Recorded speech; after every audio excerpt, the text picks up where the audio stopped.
గురుగారు, శ్రీరాముడు భగవంతుడు అయ్యుండి కూడా ఎందుకు మానవ జన్మ తీసుకున్నాడంటారు? అసలు ఇది నిజమేనంటారా? శ్రీరాముడు తాను భగవంతుడిని ఎక్కడా చెప్పలేదు.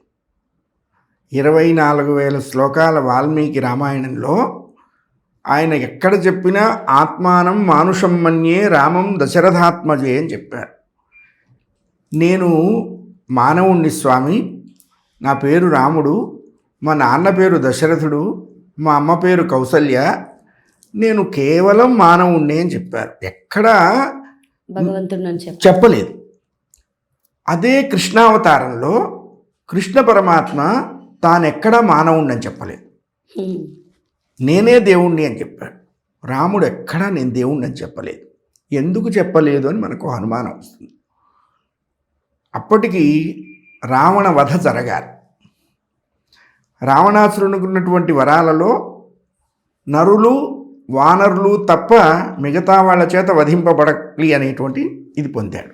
అంటే రావణుణ్ణి వధించాలి అంటే ఇప్పుడు పరమాత్మ మానవ అవతారాన్ని ధరించాలి. ఎందుకంటే ఆ రావణాసురుడు మానవుణ్ణి కోరుకోలే. మానవులు ఏం చేస్తారు, వానరులు ఏం చేస్తారు, వాళ్ళ వల్ల నాకేం ప్రమాదం ఉండదు, వీళ్ళు తప్ప మిగతా వాళ్ళందరి వల్ల నాకు ప్రమాదం ఉంటుంది కాబట్టి ఆ వరం కోరాడు. రావణ వధ కోసం రామచంద్రమూర్తి మానవ అవతారాన్ని ధరించాడు.